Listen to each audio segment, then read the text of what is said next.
The regular meeting of the Madison County Board of Commissioners will be held today at the Jackson-Madison County Health Department, 804 North Parkway, Jackson, Tennessee. The time is 8:30 a.m. With quorum present, Commissioner Wall.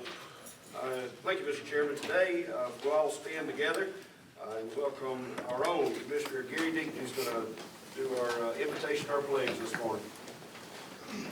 Good morning, everyone. I'd like to have a special prayer this morning for our city, for our county, for our state, and for our nation. If you will, bow your heads, close your eyes, and open your heart to what God has for us. Dear Heavenly Father, will you bless this body of commissioners with your peace and with your love? May all who enter here experience your coming embrace. May we be filled with your everlasting kindness, with your patience, and understanding towards one another. And may we always seek to bring honor and truth and harmony to this body of commissioners. Lord, this is a very special time of the year for some of us.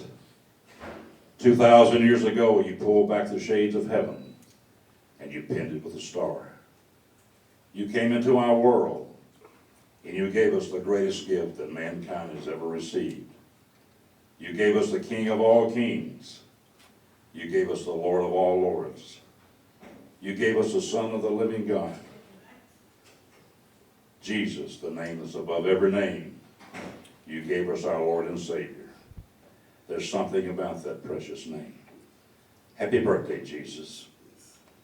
Amen and amen. Amen. I pledge allegiance to the flag of the United States of America and to the republic for which it stands, one nation, under God, indivisible, with liberty and justice for all. Thank you, Commissioner Deaton. I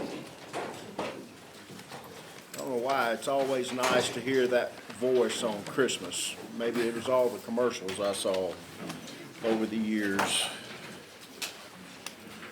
Roll call.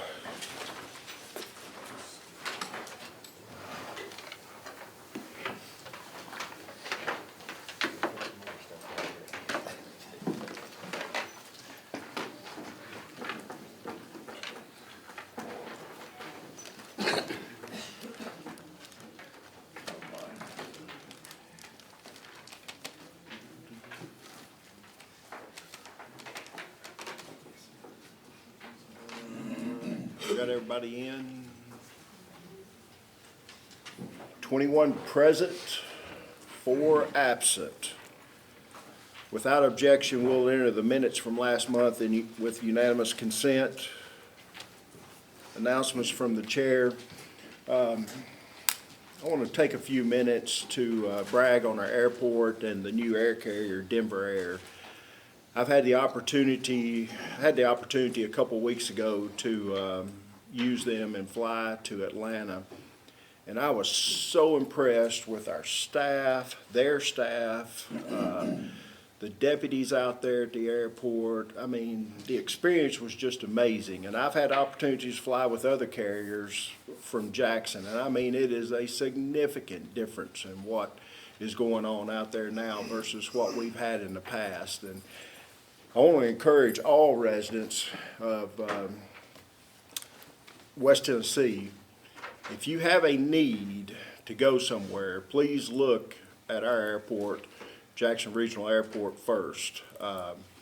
Pulled up, parked right in front of the front door, and once we got on the plane, within 46 minutes, we were in Atlanta. And it was amazing to me. And when you think about how much it costs to drive to Atlanta, to pay for parking there, if you had to stay overnight, it's just a value, and the experience was unbelievable. The service was on time, and that hadn't always happened in the past. So I just want to encourage everybody to give them an opportunity and to use them. Thank you for letting me say that. Announcements from the county mayor. I just want to say Merry Christmas, everyone. Hope you all have a good holiday, and remember the reason for the season. And hopefully you have a good time with family and friends.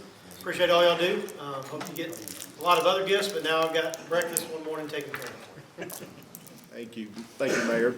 Commissioner Wall, presentation of the Commissioner's Cup.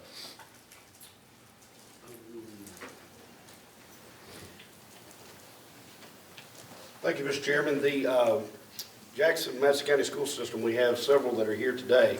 And Greg Hammond will come up, and he's going to actually do the presentation this morning and give you some highlights of the season, how it came about, and all those good things.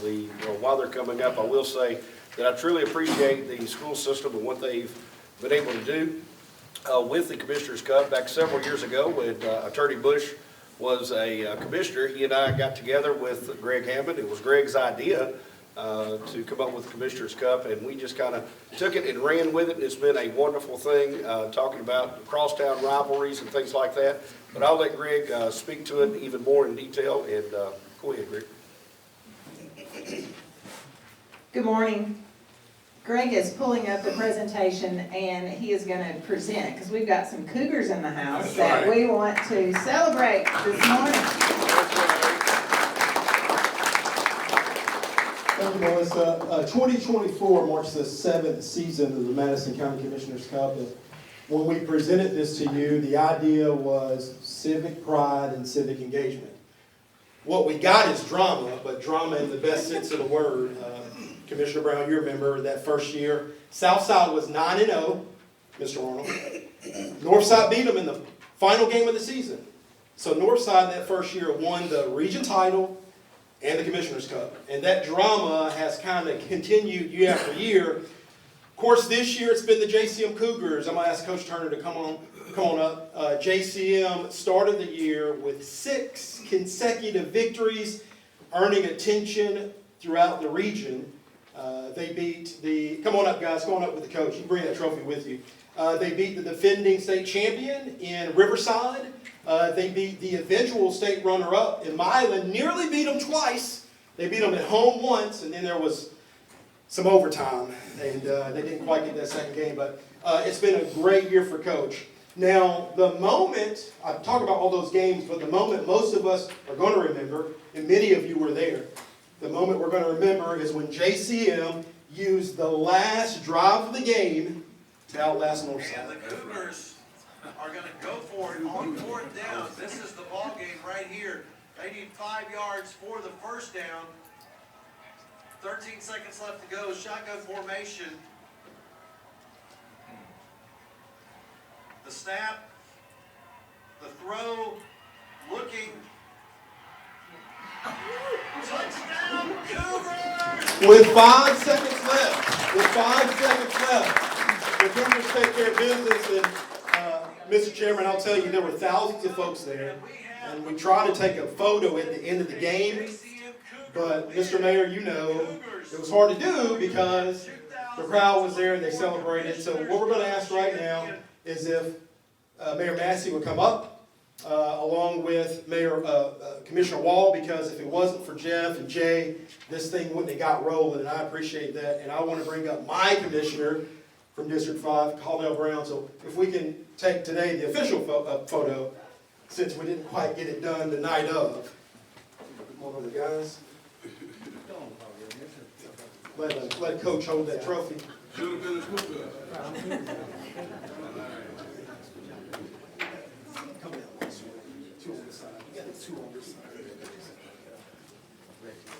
Sorry, Rich, just Cougar love. Yeah, that's right.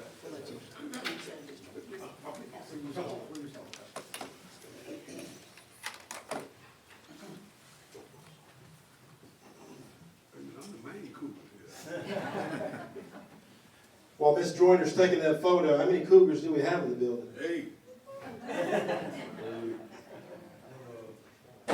So we want to thank the County Commission for giving your name to this title, but also your support, because throughout the years, many of you have been there to watch these games. And I think about Mike and Kevin and many of you guys, Tony, are there to support. And so we just want to say thank you, and we look forward to more exciting drama in this series.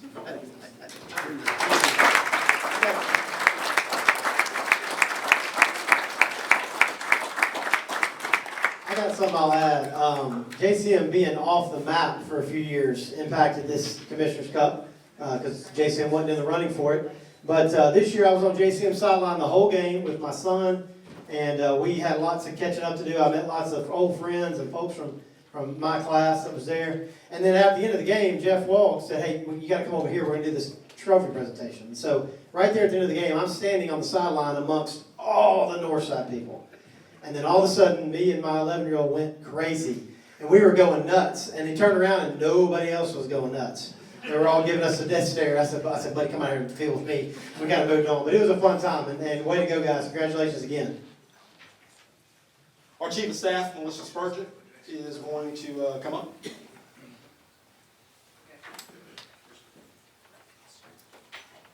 Oh, Commissioner Taylor.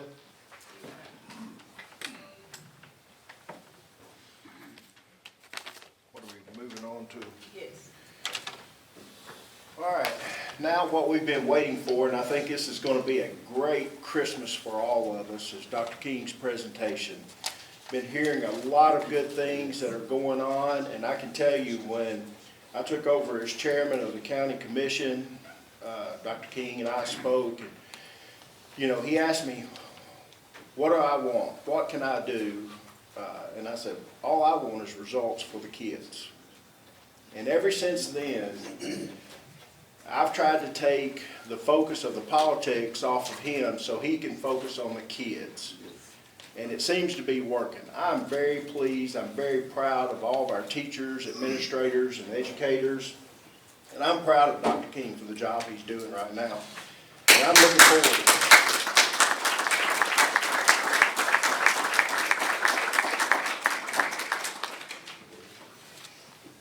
Before I give it to the team, I just want to thank the commission, Chairman Taylor. We had a meeting. He said, if you focus on results, I'm going to intercept the distractions. And he has done just that. And this commission is to be commended because I've been in 2 other districts. And the experience that I've received from this legislative body, I have not received before. And it's because this commission, we are able to get the results we're getting.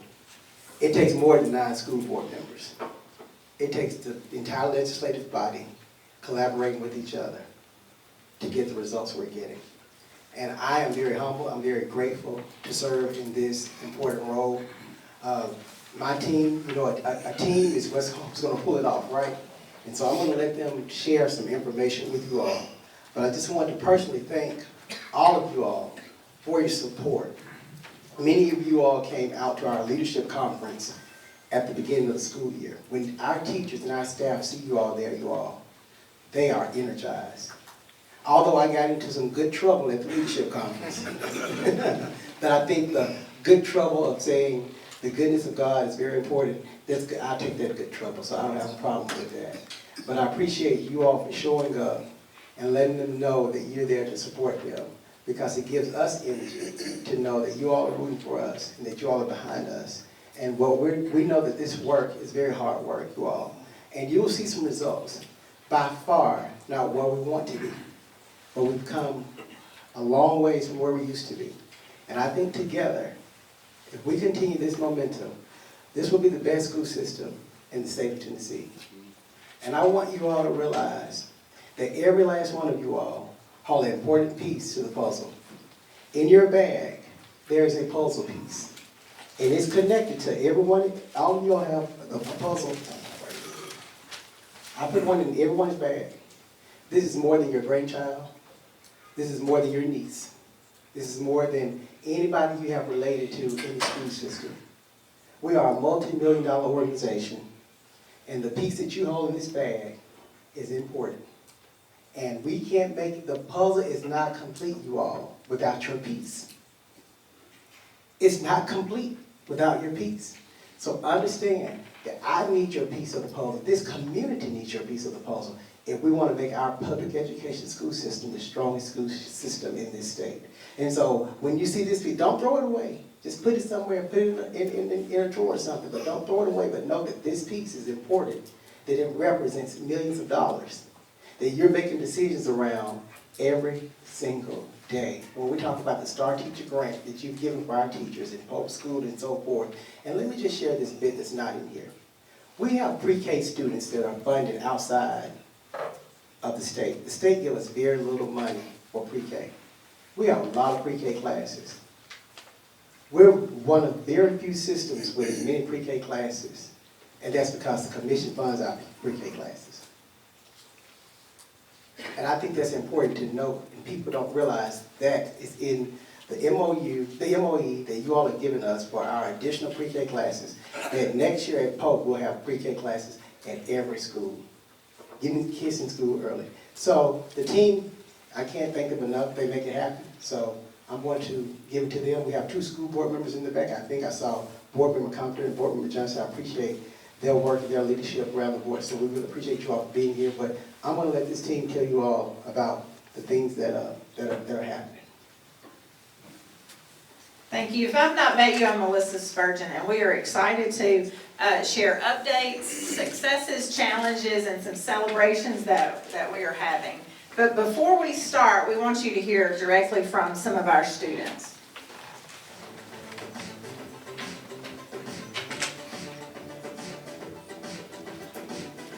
Miss Pickens is a very good teacher because, like, she always has good vibes, and she always lets us do, like, cool stuff in class. She does teaching in a way that makes it so much fun. The reason I like to, at Fulton Elementary, to be on the leadership team because we get to do activities, help out with the office if they need help, and help out students, and it's pretty fun. I'm a third grader here at Market Elementary, and I'm also a cheerleader, and I'm in the Little Ladies Club. In the Little Ladies Club, you get to participate in other activities, and you get to learn how to be a successful woman when you grow up. I mean, this is like my home. Well, I met a lot of these kids here when I was really little, and I've grown up with them, and I love all the teachers here. They're so incredibly kind. Being a 6th grader here at CMS is, for me, a chance to learn from my mistakes and teach the 4th and 5th graders that we can learn from our mistakes and we can just go out into the world after school and just make it a better place. To get to number 1 in my class, I had to really focus and really push through. I study every day just to make sure that I stay on top of everything I need to do. It's most definitely a great brotherhood. You know, I love all those guys. So, you know, and we look after one another. You know, in school, on the field, you know, in the weight room, make sure hold each other accountable. I love the band because we get to play Friday nights and hype the crowds up, get to do concerts, just like love the experience. I chose Madison because I knew that it would push me to get out of my comfort zone and to be the best version of myself by balancing schoolwork and clubs and things like that, but also pushing others to do the same. I just happen to hold JAFSA in a high amount of esteem. We have a very good school here, very supportive, even loving staff. I think it's a great place for anyone's child to be, and I think it's just a really wonderful school, and I highly recommend it. We wanted to give you just a glimpse into the day of several of our students so that you could understand our why we love our field and why we come and do this work. Now, Dr. King mentioned the STAR grant, and under the leadership of Chairman Taylor, you all invested $50,000 a year for us to give 50 teachers $1,000 grants. And one thing that you might not know is VEP, which is now TISA, a teacher gets $200 a year to spend in their classroom. But one thing is it never comes in time. So when I was in the classroom, I was investing and setting up my classroom, and then about October, I would get $100 of it. And the next semester, I would get another $100. And so what you have done is taken the burden off of teachers. You've allowed them to be creative, to submit a proposal, and then you have gifted them that money to spend on their students. So these are some examples: an art gallery field trip that they were able to take, and you see they're doing some pottery there. Jackson tours. They did a historical Jackson tour. And then the Readers Are Leaders Awards that happened at Arlington. So thank you so much, because that is an add-on investment that you chose as a commission to do that you didn't have to do. It was above and beyond. So we thank you for that. Now we're going to give you some updates on some of the capital projects that we have going on. Melissa's STEM Innovation Center is up and running. These are actual pictures of actual teachers and students in Melissa's Innovation Center. And I want to stop real quick and say Commissioner Arnold has been so instrumental in this. He is part of the cornerstone of the Melissa's community, and without his historical context, I think that we would have missed some opportunities there. So hats off to you, Commissioner Arnold, and your ongoing support. Might mention also, there's a big event going on out there today for all the students throughout the county from 8 until 4. Okay, good. Well, thank you for that. But you can tell all of the great hands-on STEM activities that are going on. So we have 4 institutes at Melissa's STEM Innovation Center. So the first one is our Toyota EM Squared Institute. That was funded, well, not totally funded, but Toyota gave a large investment for the naming rights of that, and they not only gave the money, but they are doing some hands-on training of our teachers and consulting work into the equipment. And so that is Engineering, Manufacturing, and Mechatronics Institute. We have a Robotics Institute, a Makerspace Entrepreneurship Institute, and a Cyber Command Institute.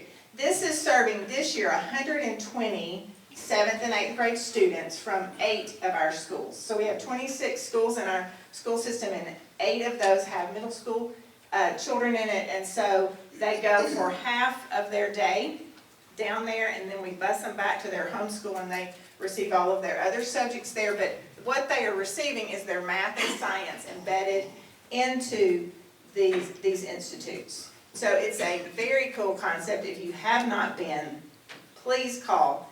You can call Commissioner Arnold or one of us, and we will gladly set up a tour for you, because it is something great to see. We also, at that space, have a lot of competitive esports and robotics, and we have green power electric car racing that came out of that innovation grant. The next is our progress at the new Pope School. So here is an actual picture, and then Greg is going to play a drone video to look. I want to say that tomorrow, I hope that you all got the invitation, that you'll all be at the talking out ceremony, because this is a historical investment. Because without your investment, this was, what, a 30-year conversation, I think we've been trying to get, saying that Pope needs to be built, but because of the school board's unanimous vote and your unanimous vote, this is coming to fruition. And tomorrow, you're going to have the opportunity to walk through the building. Now, one thing I'll tell you is dress warm and wear some comfortable shoes, because it is a construction site. But this building, this campus, I would call it a campus, will hold it has a capacity to hold 1,250 students, pre-K to 8th grade. So currently we have about 660 students, kindergarten through 6th grade at Pope. And so we're able to serve more other grade bands and double our capacity almost that we're going to have there. So we are so excited about it. But do come out tomorrow, and they're going to feed us, and so maybe food will get you there too. But I walked through the building for the first time last week, and it is something to behold. So it is because of your commitment that we're actually getting to have this, and your investment to see this long-time project come to fruition. Next, we have our Hub City Central complex, and hopefully you saw Dr. King's interview on BBJ last week about this. So this is a rendering of the football field. I'm sure that you've seen this old Madison building, Omen, and this is a picture of what our boardroom will look like in the new building. And because of your investment of the $2 million for our current central office building, that's going straight into our investment into our central office. So if you have not gotten the background on that, the old where Madison was, that's going to be our central office.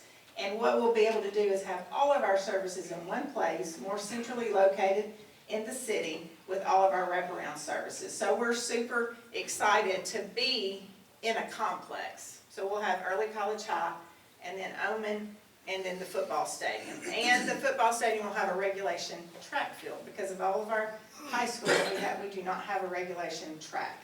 And so now our students will be able to practice on it and compete, and we will, through these opportunities, be able to host a lot of more playoffs and tournaments that we have not been able to provide. Next, we're going to bring up Catherine Korth is going to do our district data. Then Tiffany Spike's going to come up and share some challenges and some successes, and then Dr. King will wrap it up. Okay, thank you, Melissa. So I'm going to talk about those results and that we wanted to see and see where we are with the results from this past year. We're going to start by looking at second grade.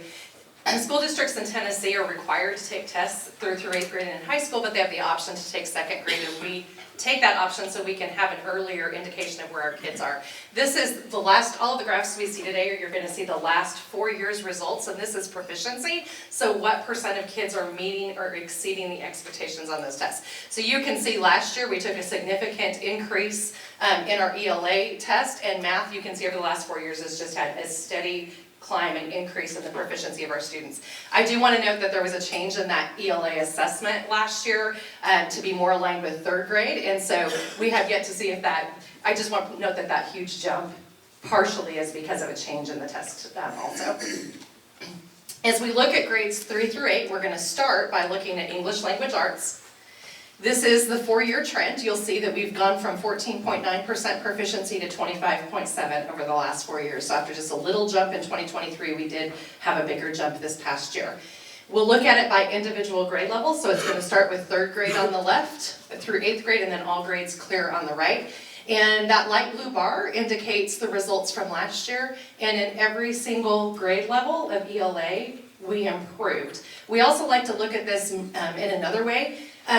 Because when you look at, if you look at 4th grade and you see those 4 bars, that's 4 different sets of students.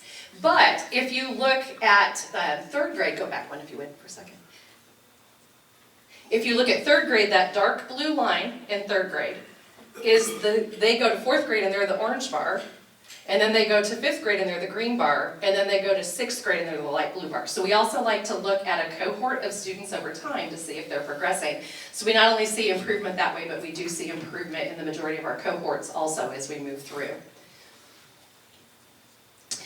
In addition to achievement, we look at growth. So this is the TBOS model is what's used for this. Up at the top, if you see that little the line, the green and the little dash line in the middle is expected growth. That indicates, on average, students making 1 year of growth, which is the expectation. That in a year's time of being in school, that they make a year's growth. And this is our ELA results.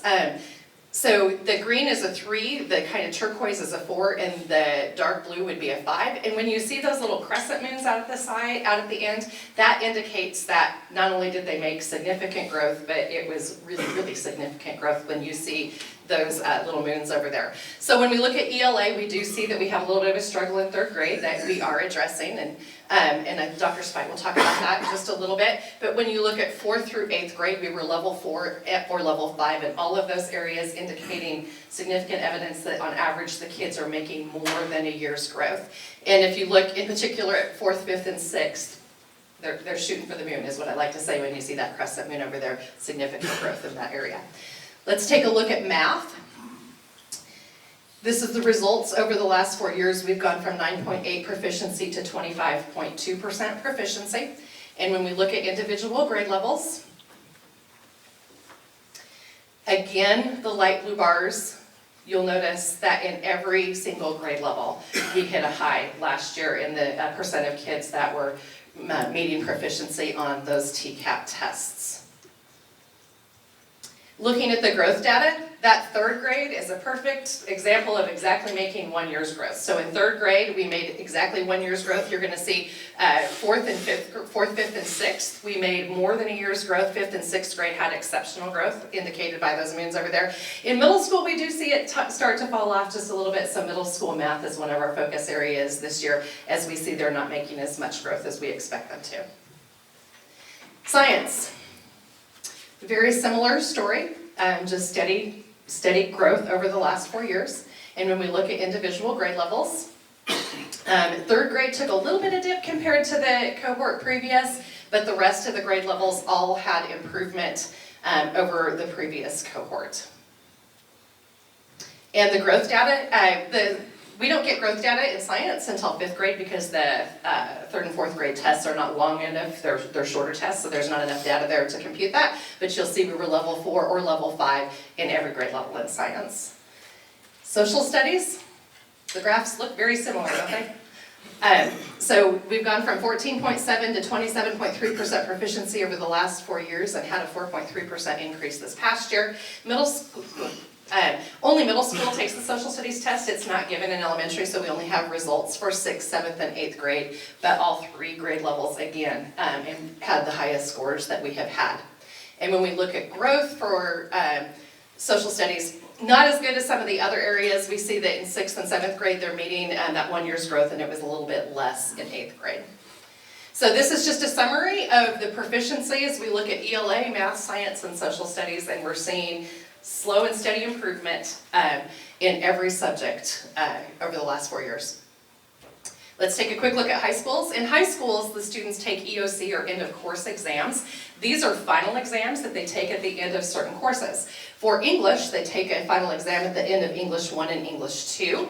And we did have increases in both English 1 and English 2 proficiency last year. In fact, it was the highest they had been in the last 4 years in both of those areas. Math, they take final exams, EOCs in Algebra 1, Algebra 2, and Geometry. And again, we had improvement in all of the areas. Most notably, Geometry had a 5.6% increase in proficiency. And while those scores are a little bit lower than the ELA proficiency, we do like that we see that they are trending up and that they took a big jump last year. Biology has been just a slow and steady climb over the last 4 years. It was up 1.1% this past year. And in U.S. history is the social studies test that the high schoolers take. And the high school principals were a little challenged because they had taken a dip in 2023 and were committed to making this a priority, and it paid off. There was a 5% improvement this past year in the U.S. history. So here's a summary of all 4. So again, this makes for 3 through 8 and for high school every single exam that we showed an increase in proficiency in this past year. Looking at the growth data quickly for high school, the growth data is not as good in high school as we see in the 3rd through 8th grade. We did see biology was a level 5 and that we're meeting expectations in Algebra 1, English 1, and Geometry. But Algebra 2, English 2, and U.S. history, we know that those can be focuses for us to work on making sure that the kids are making expected growth in those areas. There are just a couple of other indicators that we regularly looked at. We look at graduation rate and ready graduate. You may have seen our recent release that we hit 93% graduation rate for the class of 2024. That is the highest that we've had. And the other thing that we track is ready graduates. So it's not just about graduating them, but it's about graduating them ready to go do whatever is next. You can reach ready graduate status by scoring a 21 or higher on the ACT, or by earning certain industry certifications and early post-secondary opportunities. So if you earn credit with Jackson State, if you earn credit with the TCAT, if you get industry certifications such as the CNA exam that the nursing students from Southside take, or there's Microsoft Office certifications that they can get if they become experts in those office products. So a combination of those will get you ready graduate status. It will be official this week. Later this week they will announce that for the class of 2024, that will go up slightly to 56.6%. So we will have seen an increase in ready graduate status also. And enrollment. So we always do an October 1 count, and this is over the last 4 years. We are up 700 students over the last 4 years. We're up over 300 students or around 300 students from this time last year, or from October 1 to October 1, and they're still coming in. I'll tell you that we do a weekly heat map, and as of last week, we were up about 470 students from this date last year. So we are experiencing growth in the school system. Staff retention, we know the most important piece to student success is that teacher that's teaching them every day. And last year we were able to retain 90.6% of our certified staff, so 9 out of 10 certified staff members, which definitely helps. And in our non-certified, it was 87.7%. We do have a few challenges that we're addressing, and I'm going to have Dr. Tiffany Spike hand this off for her to address those. Good morning. Based on what Catherine has shared already with the overall data, 3 areas, before we get to the gaps, but there's 3 areas that we're working to improve in. That's our 3rd grade ELA that was mentioned. We want to grow them from a current score of a 1 to at least a 3 or 4. The achievement level right now is 24%, and our goal is 27%. Now, we moved them 5% last year because we had 19% and moved to 24% this year. So we are moving them, but we need to move them a little bit faster. Also, increase our 8th grade math scores from a growth score of a 1 to a 3, and increase our Algebra 2, English 2, and U.S. History growth scores from a 1 to 3. Our other challenges that we have discovered is our subgroup gaps. So we have noticed that there has been a challenge here. So our Black, Hispanic, Native American students in ELA and math are not growing at the same rate as our non-Black, Hispanic, Native American students. So in 2021, 2022, we had a gap in ELA of 19.8%. Our current gap is 26.9%. So our gap is getting larger. In our math category, in 21-22, it was 16.6% of a gap. Now it's 28.6%. Okay, in our economically disadvantaged subgroup, we see something similar. In 21-22, we had a 13% gap between our economically disadvantaged students compared to our non-economically disadvantaged students. Now, our gap is 20%. In math, our gap in 21-22 was 10%, and now our gap is 20.5% in math. So we see that our gap is getting much larger for our students who are Black, Hispanic, Native American, and as well as our economically disadvantaged group. So the question is, what are we doing about it? Okay, we can go to chronic absenteeism, and I'll go back to that. Chronic absenteeism is another one of our challenges. And to be chronically absent means that you have missed more than 10% days belonging. So if we've been in school 100 days and you've missed 10 days, then you're considered to be chronically absent. And so we see our biggest, I can go back to it. We can see our biggest gap. We can go back to chronic absenteeism. We can see here with our chronic absenteeism, our biggest area of struggle is our high school students. And actually, in most cases with the achievement data, you want to see the staircase going up. You want to see the scores going up. But with chronic absenteeism, you actually want to see the bars going down because we want to reduce the number of children that are chronically absent. So we see in high school, we actually went up a tad bit this past year from 34.4% to 35.6%. And our 9th through 12th grade is grade configuration is the one that is giving us the biggest issue there. So we have to work on both of those areas. So I do want to share with you a few things that we are doing to address both of those challenges. One, Dr. King mentioned earlier, is adding more pre-K, because we have found with the subgroups, the Native American, Black and Hispanic subgroup, and our economically disadvantaged subgroup, that our students are starting way behind their average peers. So if we can have more pre-K classrooms and engage them early on, then we're more likely to impact their achievement down the long run. We also have targeted intervention. We have truancy specialists that we have hired to support the chronic absenteeism. We're working on student incentive to try to incentivize our children to come to school. And there are various things that we have just poured into both of these areas to try to improve these scores. And of course, we cannot end on a bad note with the challenges, and everyone has challenges, but we definitely have some successes that we would like to recognize. So we have this year 6 schools that are reward schools. These are top performing schools in the state of Tennessee.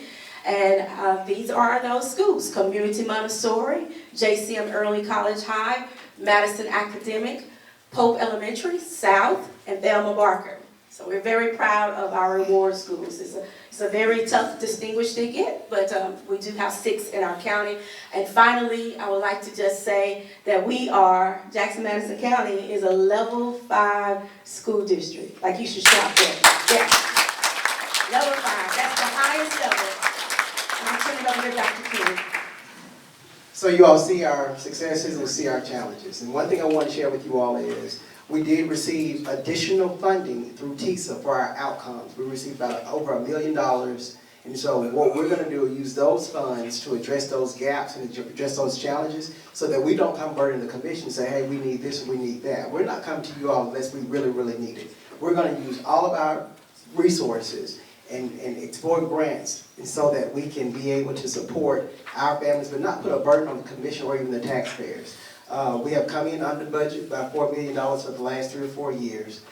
We hope to come in under budget again. Our fund balance is pretty strong, and so we know that we got to roll our sleeves up, and we got to keep going, you all, and we need you all. We're almost there. Just imagine if we continue to do what we're doing, if we double scores from where we started. If we keep doing what we're doing, just imagine what we're going to do in the next couple of years. So I can't thank you all enough. Thank you all for your support. I really appreciate you. Thank you for allowing us to share this information.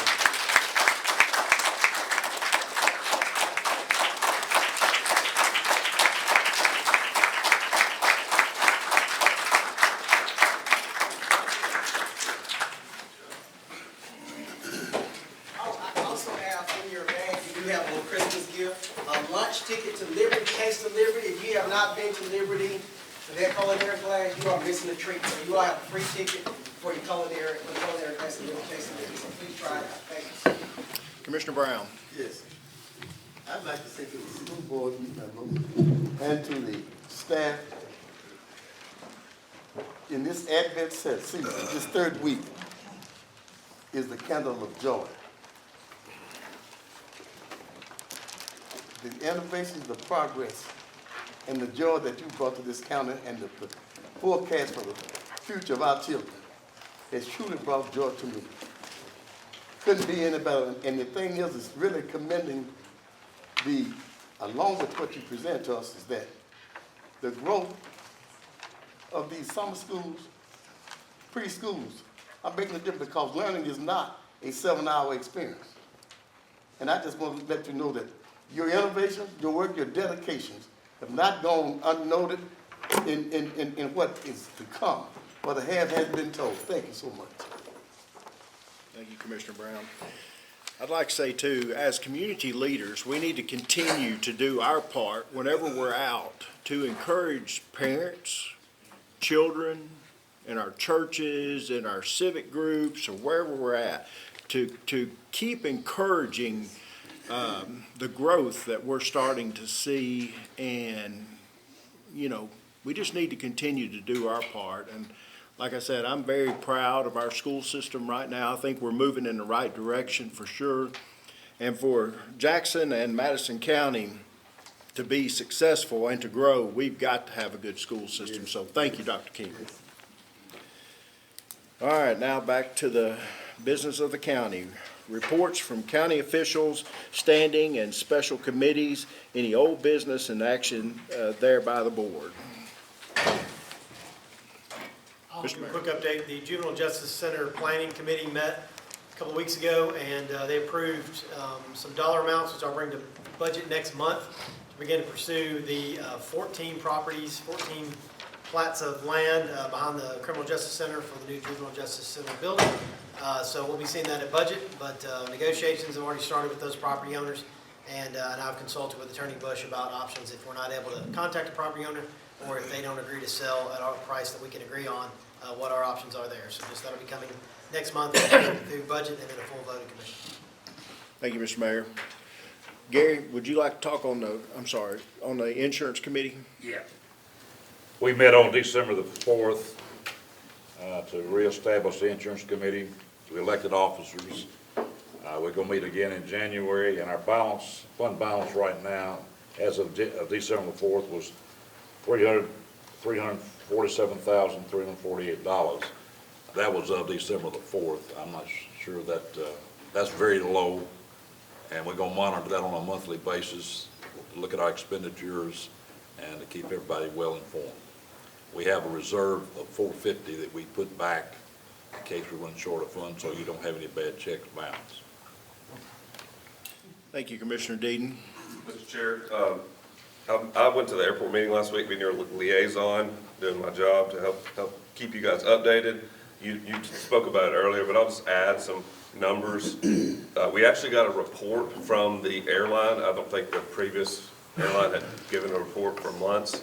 And the report was, the first week was 6 days, we had 6 flights, we had 204 bookings, and the projection was try to get 10,000 bookings for the year, so we're right in line with that, pretty close. So it's a great start.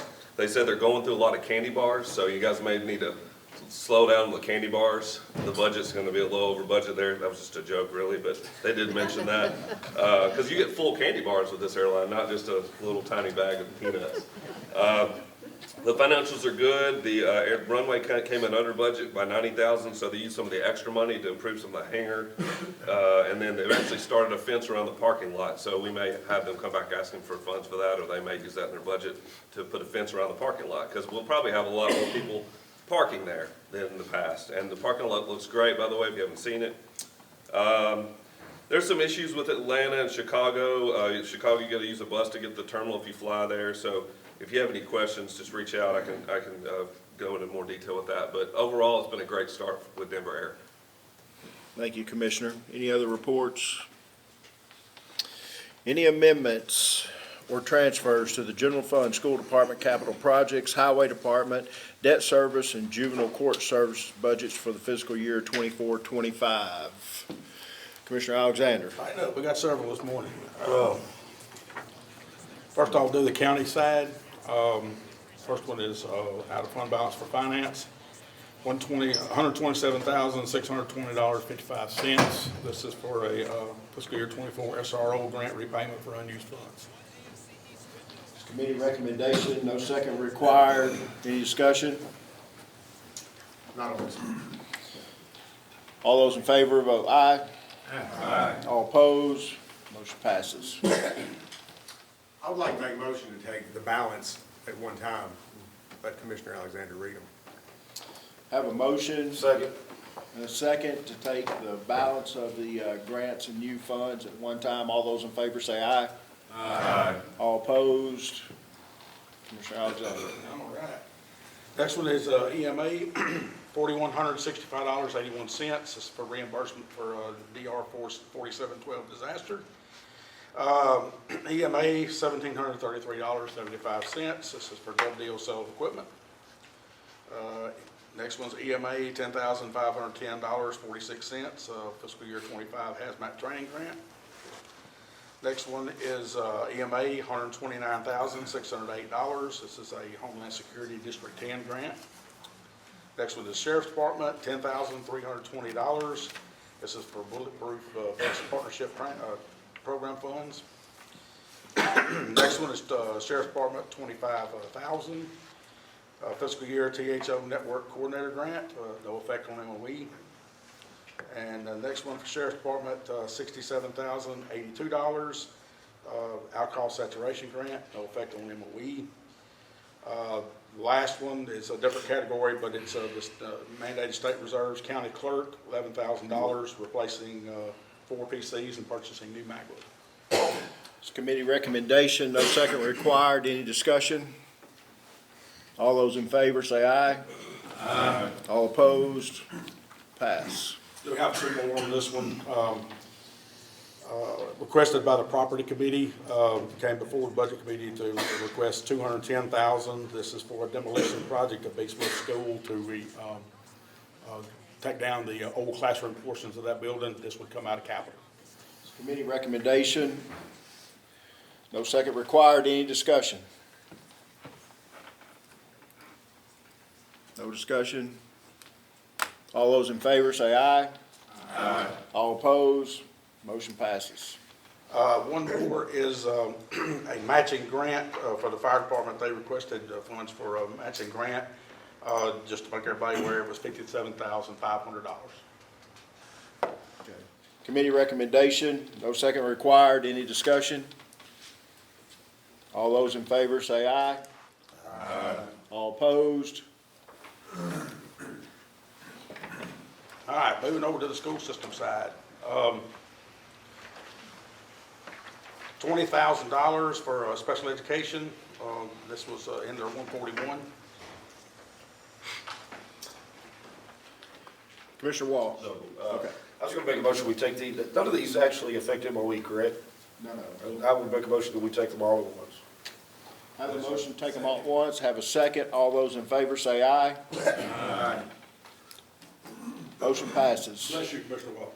The other one's 141, other student supports, that's for $34,500. We have one for $267,109.82. That's for regular instruction programs. Health services, $5,000. Special education programs, 141, $80,000. Other student support, $3,714. Regular instruction program in 141, $125,000. Regular instruction programs in 141, $2,468,073.62. Vocational education programs, $50,467.66. Vocational education program, $20,000. Special education program cost center, $22,924.71. Preschool program, $1,696,963.86. Operation of plant, $190,000. Excuse me. Operation of plant, $600,000. Regular instruction Montessori, $15,000. Data processing supplies, $1,273,520. Capital education capital, other student support, $12,583,096. Transportation, $127,542.99. And transportation, $69,885.42. All these are committee recommendations, no effect on MOE or general fund. Is there any discussion on any of them? All those in favor say aye. Aye. All opposed? All pass. This completes our report. Thank you, Commissioner. Resolution setting the calendar for the 25 CLB meeting. Just to explain, I submitted the same calendar as last month when we had discussions. This isn't a hill that I'm willing to die on. I just think that there's certain times of the year we don't have that much going on, just like November. There's not a whole lot. So you can change it, amend it. You can meet 5 times a month if you want to. I don't care. But we need to vote and pass the calendar so we can get it out. So, do I have any motions? Have a motion to approve. Have a motion to approve? Have a second? Any discussion? Commissioner Brown? Yes, Mr. Chairman. I think it's very important that we remember what government and why it was established, of, for, and by the people. When accessibility and availability of people to participate in government is depleted, then that means that their rights and their opportunity and privileges are limited. It is also to be noted that it is very, very, very, very, very alarming when a person will increase their salary by 100% and reduce their workload by 1/3. People are looking, and if they aren't looking, I would definitely remind them of it. I would like to remind everybody, there's not an increase until the next election. But would you like to make an amendment to the calendar? I'd like to amend that we would meet 12 months a year. Citizens have concerns 12 months a year, and things happen 12 months a year. Okay. Second. We have a first and second on amendment of 12 months a year. Commissioner Godwin. When this was last discussed, I didn't get a chance to get to speak because Mr. Deaton had gotten up. I let him speak. And I thought it was put on hold. And I walk in today and I see the calendar with the days taken off. I guess it's the proposed calendar we see in front of us. You know, I think we don't complain about going to committee meetings. You know, a lot of us sit on several committee meetings and we don't have a problem with that, going 3 or 4, 5 times a month or more. And I can't even get on 2. I'm on 1 committee meeting, but that's all right. I'm a full-time employee for the school system. But my problem is the fact that I don't understand why we changed it. I mean, we're just going 9 days. And I understand you said those months, people they do other things, and we don't have a lot of people coming out, we don't have a lot on the agenda. But I just think I support his to amend it to 12, for us to meet 12 months out of the year instead of 9. Because, you know, we represent the people, and what is meeting 12 months out of the year? I still don't understand why we're changing the calendar. Well, I would like to remind people, we've never met 12 months out of the year. We've always skipped July, but Well, you know what I'm saying. yes, Commissioner. That's what I was going to address, Chairman Taylor, is the fact that we don't meet 12 months out of the year currently. But I would like to make an amendment as well, and this may be convoluted on how we vote on it, but that would be to do away with the February meeting. It's not very well attended. It's cold outside. The November one, we are able to get together and kind of introduce the holiday season with each other. And that would put us at 10 meetings. And regarding the meeting, we have several committee meetings throughout the month that anybody can go to. And I know we're all available to all of our constituents at any time. I think 10 is a solid number to move us forward, and I'd like to put my support behind that. All right, I have a motion to go to 10 meetings. I have a second on that. Could you clarify his motion? His motion was to meet in November and not in February and not the second meeting in June. And not the second meeting in June. Do I have a second on that? I'll second that. I have a first and second on both, all right?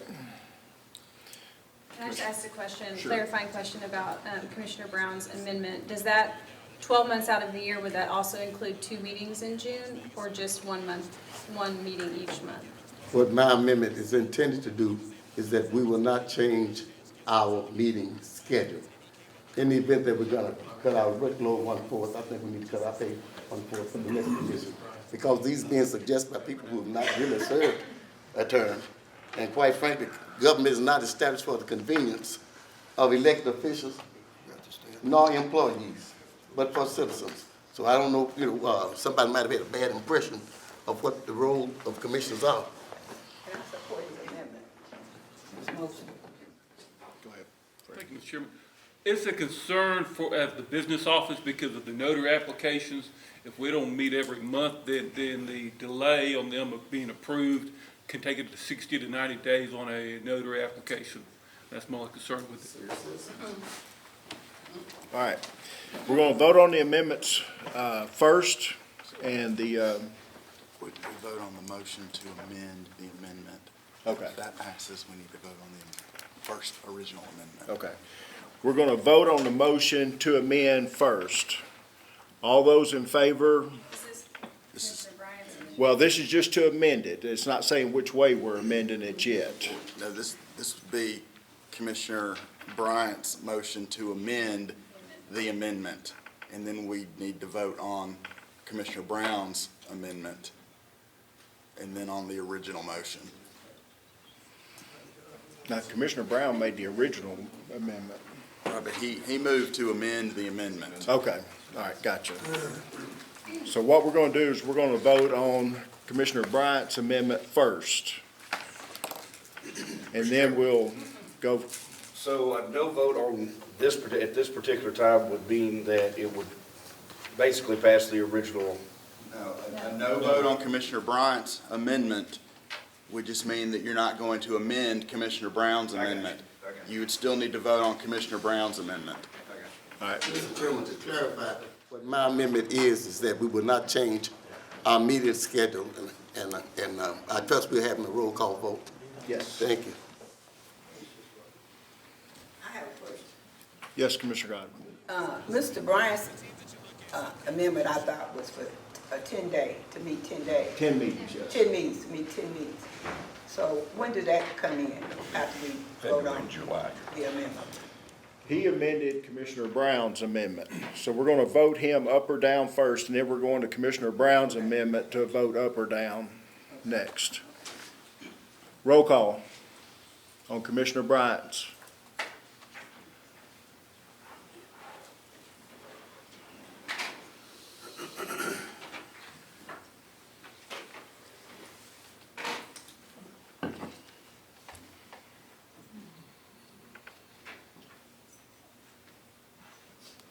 Twenty-two present now, Mr. Chairman. There's 22 present. Yes, We're missing one, Commissioner Johnson. Commissioner Johnson.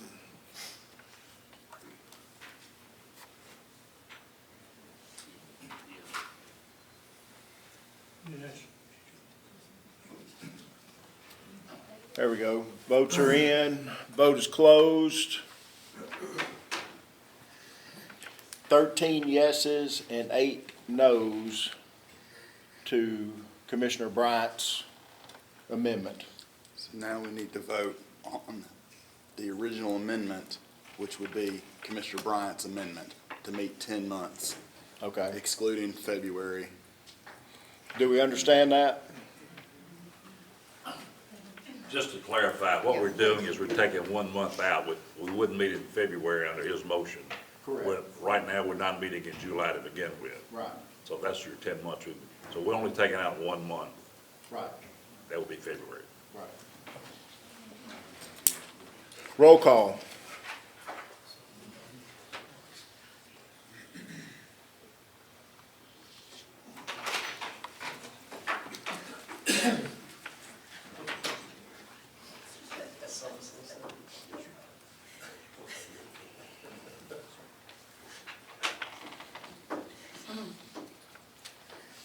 Vote is closed.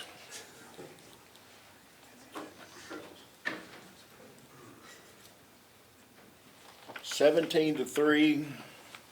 So we'll vote, the amendment is passed. And we'll get a new calendar out to everyone. We need to, I know it's third vote. We have to Yeah. do a vote on the original motion now, which has been amended. Okay. We're gonna do a vote on the original motion now. Roll call. Would you say the original motion one more time? Can you state the original motion? Well, the original motion was to adopt the resolution setting the date, time, and place of regular meetings of the Madison County Board of Commissioners. The original resolution that was in your packet was for 9 meetings, excluding November and February. The amended resolution would only be excluding the meeting in February. And you would continue to not be a meeting for July. Right.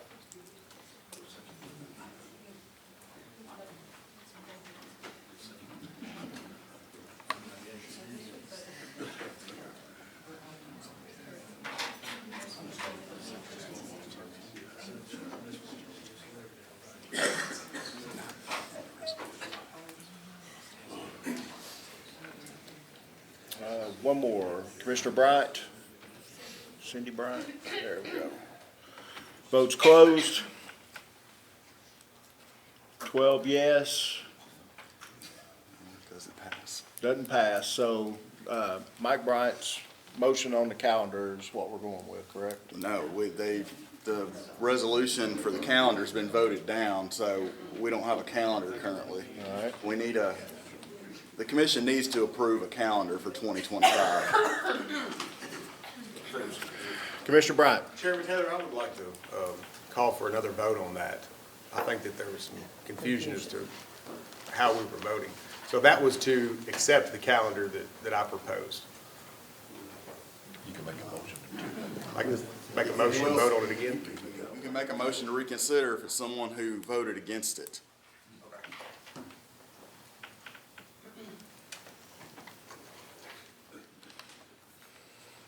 Commissioner Black. Let me get some clarity. All right.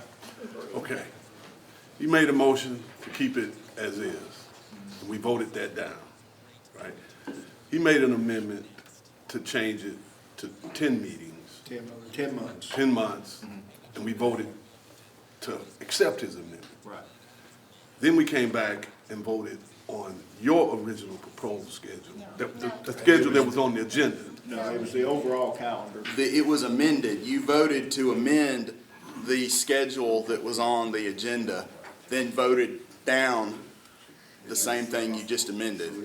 So what you were voting on was the amended calendar, which would be what Commissioner Bryant was in his amendment, was 10 meetings. What was on your agenda was for 9 meetings. Right. It was amended. You still have to vote on the original motion, and that motion would have been amended by the body, but the original motion was just voted down as amended. All right, So here we go. Commissioner Godwin. Okay, Seems to me, I understand that February is a special month seems to me that his, around Valentine's. seems to me his amendment passed. But I think we should go with, like we've been doing 12 months. I think we should continue the 12-month period. We need, 11 months, take July out. That's all I have to say about it. Commissioner Brown. Attorney, is a continuation motion appropriate at this time? We need to pass something. Someone who voted against the original motion as amended by Commissioner Bryant can make a motion to reconsider. And you can reconsider and vote on the resolution as amended by Commissioner Bryant, which I believe received 17 votes. But when you amend an original motion, you still have to vote on the original. So you vote on the amendment and the original. We voted twice because we had an amendment to an amendment, and then we had to vote a third time on the original motion under parliamentary procedure. So if someone wants to bring a motion to reconsider, we can vote on the resolution with the calendar as amended by Commissioner Bryant, which would be for 10 months, to meet in 10 months, excluding February and no July meeting, correct? We can't vote on anything else. Well, if someone wants to make a motion That's to, what I asked, because I did vote against it. right, And you can bring a motion to reconsider, and then you can try to amend it again if you'd like. no, my motion did, what I want the motion was to continue our schedule of meetings. I second.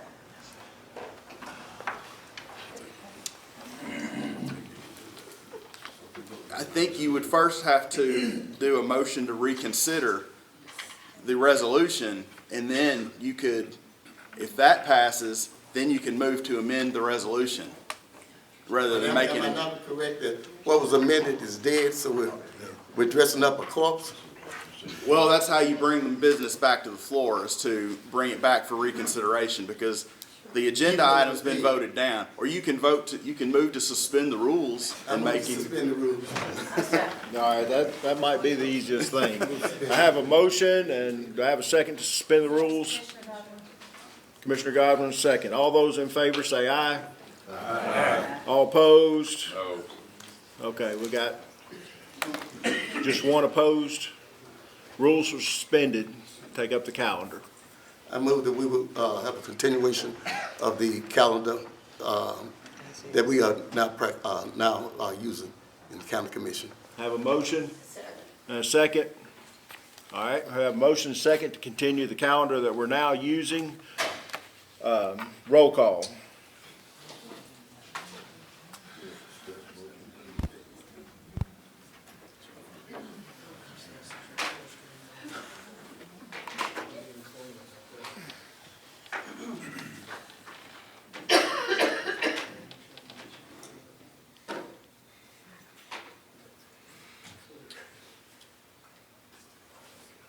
Votes closed.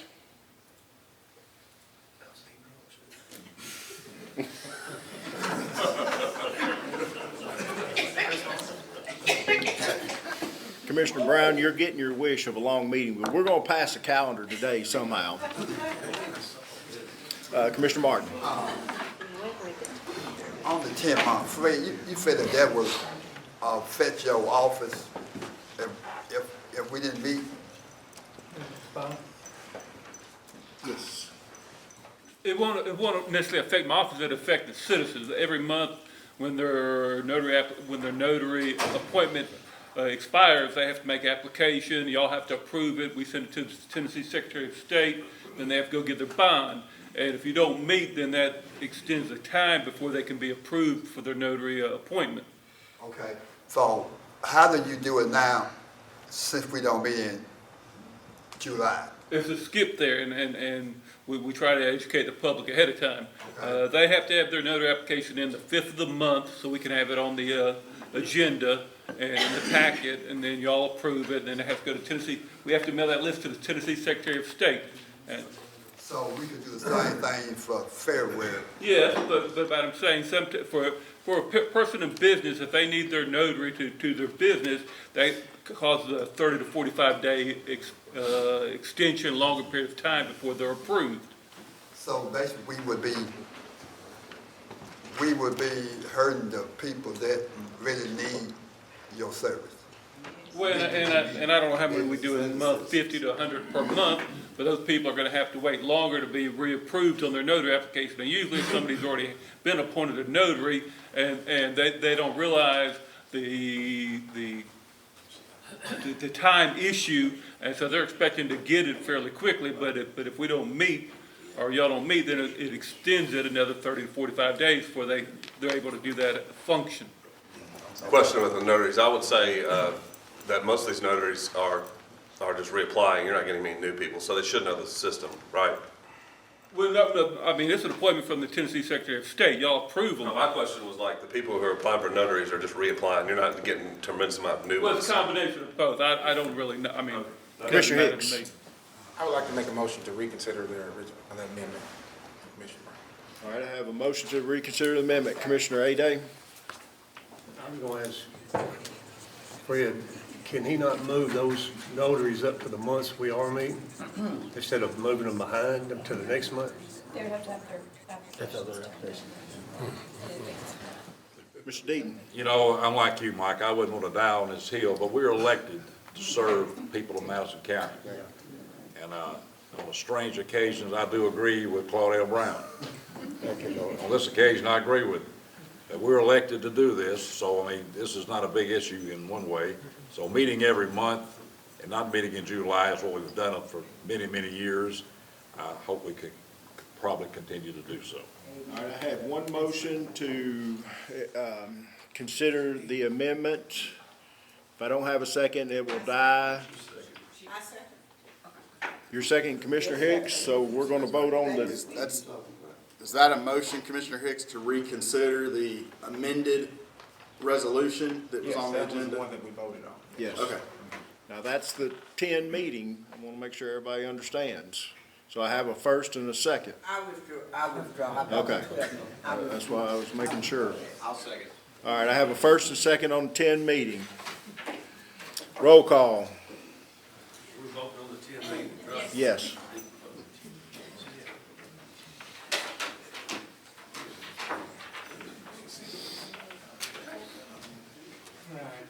Mr. Chairman, Huh? while the vote is being taken, I'd like to note that in this county as well as everywhere else, there's a growth of new businesses which do require notaries, so it's not just a renewing of notaries. And for this, we have new names. Does anyone want to change their vote? Vote closed. 14 yes, 7 no,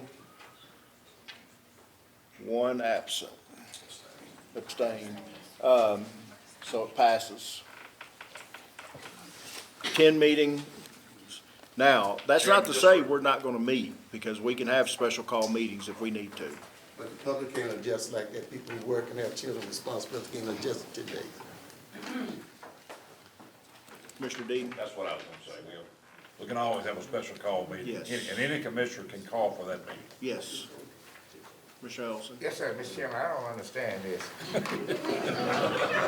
My thing over here, if you don't want to come to me, just don't come. I mean, we voting on something that doesn't make sense at all. If you don't want to come to me, just don't come. Mr. Mayor? Just to pepper the pot a little bit, most of our surrounding counties have about a half a dozen meetings a year. There's actually a few counties that have 4 meetings a year. I understand they have different needs and different population bases, but several of our surrounding counties make it a meeting every 60 days. So just letting you know that, put some of those concerns at ease. They still do business and do it well, but they do it in 6 or even sometimes 4 meetings a year. We'll get the calendar out, but one of the biggest reasons for this, just, we don't do the budgeting the same way we used to do. We used to have 30, 40 amendments, and a lot of them coming from the general fund. Well, we don't take things from the general fund, and there's nothing in our budgets normally that is that important, because we allow the line item transfers to happen now within the departments. Okay. And just while we're talking about special call meetings, there is a possibility we could have a special call meeting before the end of the year. We're waiting to hear some clarifying information on some ARPA money that we may have to move around, so keep your New Year's open, New Year's Eve open.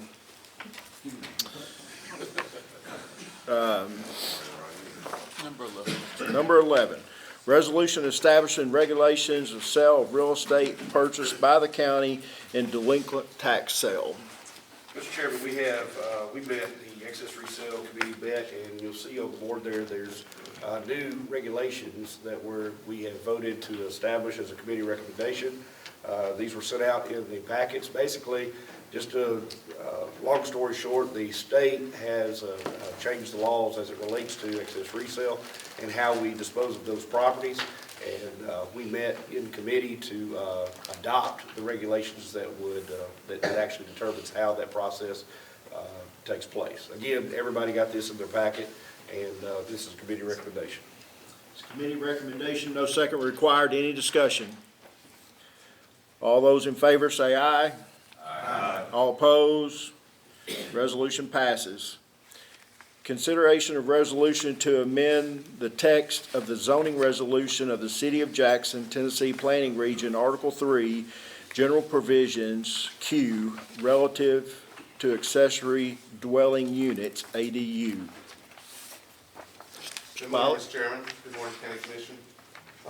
Currently, the outer region of the county has a different set of regulations, just one item, than the inner region, and we're trying to put those in sync. And basically, all this does, for those that don't know, accessory dwelling units are mostly what we refer to as mother-in-law suites, or they're used primarily for elderly parents, so people can take care of their parents and have them close. And so, in the inner region, the only detached situation you could have is it had to be above a garage. Well, that's the last thing you want elderly parents to be doing is climbing stairs. So this just puts them both in alignment, and the Planning Commission is recommending it to you. Recommend. Make a motion, we approve. Have a first and second. Any discussion? All those in favor say aye. Aye. All opposed? Passes. Merry Christmas to you all, and Happy New Year. Consideration of resolution requesting all allocations of half of real estate transfer tax to county. Mr. Mayor. Yes, sir. This is coming as a request from your county mayor, but also the County Mayors Association. Currently, anytime you transfer property in Madison County, there's a fee that's paid to the state of Tennessee. The County Mayors Association, through our legislative efforts, are requesting that half of that money stay in the originating county. Just to give you an idea, a 4-year rolling average in Madison County of that fee was a little over $2.8 million. And so if the legislature agrees to let half of that remain in the county, that'd be right at $1.4 million, which is about 4.47 pennies of last year's penny allocation of about $313,000. So Long story short, we're asking for this body to endorse this, to go to the legislature to ask for half of that allocation to remain in Madison County to the tune of about $1.4 million and growing. So moved. Motion to approve. Second. Have a motion and a second to approve. All those in favor say aye. Aye. All opposed? Passes. Appointment of one member to the Conservation Board by CLB to fulfill an unexpired term, 5-year term, vacant seat. Mr. Watson. Mr. Larry Lewis, and this does come as a committee recommendation from the Conservation Board. Mr. Arnold? Yeah, I nominate David Wade. There's been no other resumes turned in for it.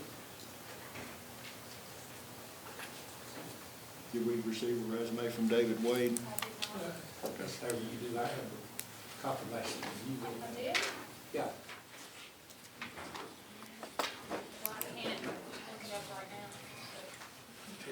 What do we need to do?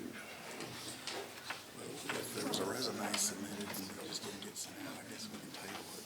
But if there wasn't a resume sent out, then under the rules, we consider it. Okay. If we can find the resume, then we will table it till next month, so everybody will have time to review the other resume. But if we can't find it, then we will take up the applicant that we do have.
So if we can't find it, we're gonna vote on Larry Lewis, but if we vote him down, then we can bring them both back next week. Yeah, I mean, someone can table it regardless if they wanna wait and find out, but here's the rule. Person nominated must have sent a biographical sketch to the county mayor, county commissioner, also at least 10 days in advance of the appointment.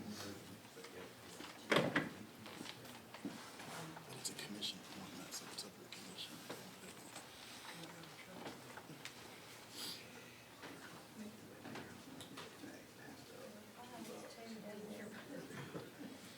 If we can't find it, we've got two options.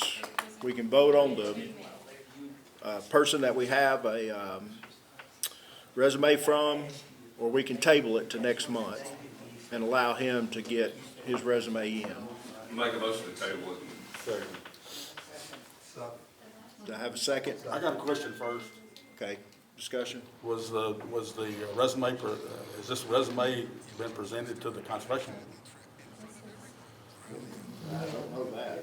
They only received this one and one other. Doesn't matter if this body gets it or not, the conservation board is how that has to go. Call the question. Commissioner Martin. Mr. Chairman, I'd like, if you will, continue on. Yeah, we'll find that. Okay. Okay. Well, we have a first and a second to table this until next month. If, Can we put it on the table and then pull it back up if she finds it? Is that what you're saying? Is it, we can do that. Yeah, you can take it off the Yeah. table. Let's just go ahead and we can vote now. All those in favor of tabling it? Aye. All right, we're gonna table number 14. It can be brought back up if they find it before the end of the meeting. Appointment of 2 members to the Education Vision Committee by the Budget Committee with CLB approval, 2-year terms. Andy Hall incumbent and 1 vacant seat. Commissioner Niehoff. Mr. Chair, I'd like to make a motion to appoint Mike Bryant and Andy Hall for this committee. Second. I have a first and second for Mike Bryant and Andy Hall. All those in favor say aye. Aye. All opposed? Congratulations. Now remember, everybody's technically a member of Education Vision. Everybody's welcome to go. Appointment of 1 member of Education Vision by Financial Management Committee, CLB approval, 2-year term, vacant seat. Commissioner Bryant, were you going? Oh, I'm sorry, Commissioner Hicks. I would like to make a motion that we appoint Commissioner Watson to that particular committee. Second. I have a first and second to put Commissioner Watson on there. All those in favor say aye. Aye. All opposed? Congratulations. Appointment of 1 member to the Education Vision Committee by the Property Committee with CLB approval, 2-year term. Commissioner Brown was the incumbent. I make a motion that we reappoint Commissioner Brown. Second. I have a first and second to reappoint Commissioner Brown. All those in favor say aye. Aye. All opposed? Congratulations. Without objection, we will enter the notary public's unanimous consent. Any and all matters related to and connected with set forth in items 1 through 18. Commissioner Bryant.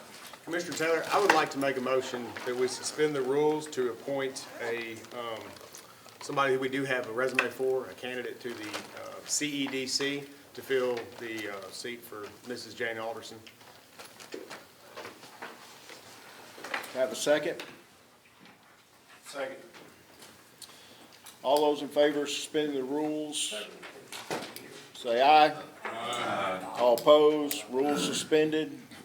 Mr. Mayor. Sir, this is a mayoral appointment with CLB approval, and I received an application from Miss Elizabeth Atkins. You guys should have had her resume in your email, but more than qualified, Jacksonian, a long history in West Tennessee, and would be great. CEDC board, for those of you who don't know, that's our tourism board. All those in favor of appointing Miss Atkins? I'll make a motion. Second. First and second, all those in favor of appointing Miss Atkins? Say aye. Aye. All opposed? Miss Atkins is appointed. Any other matters? Commissioner Deaton. I'd just like to make known, we're meeting at a Christmas party today at the Hope Center, correct? And you had, beg your pardon? 11 to 2. We had on your desk, you had a brochure from the Hope Center. Just want you to look at that. They meet behind the Finance Department.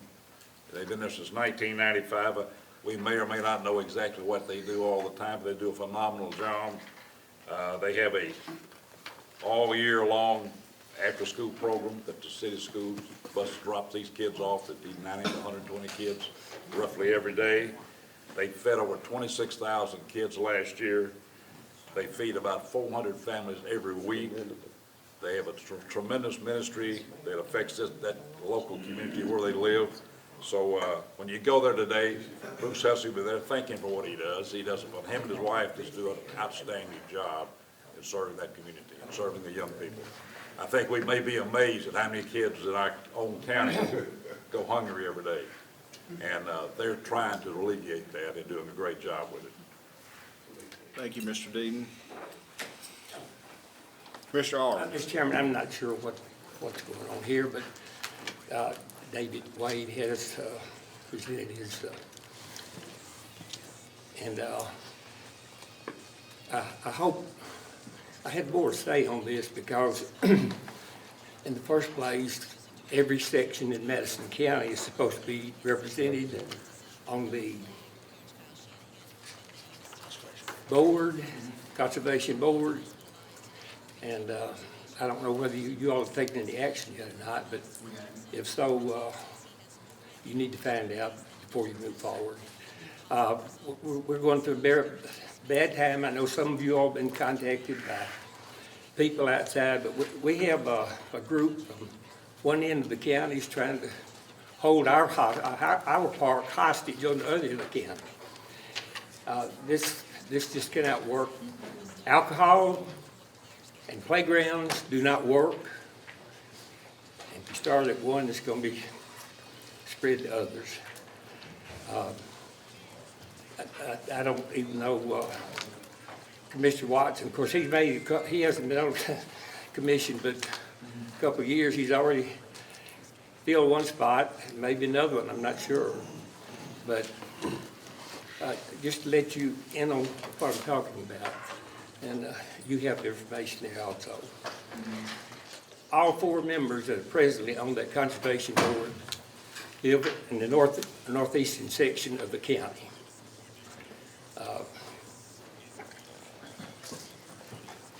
Every part of the county has to have representation. It's part of the rules. It's a shame we have to go through this, but I can't believe this commission is not taking a closer look at this. I serve on the beer board, have been for years. You have to be 20 years old. And you got to show your identification just to buy a beer. We're not about to start serving beer, alcohol in the park, especially on the south end of the county. These 2 people want alcohol. They've got one over there. The equestrian center is already over there. They've never wanted to serve alcohol there before. They knew they couldn't get it. That's the reason. But we're going to talk about this more. Thank you. Right now, the issue is tabled, so, Commissioner Brown. Yes, somebody raised a question I never heard the answer. If a resume has been received by the Conservation Board.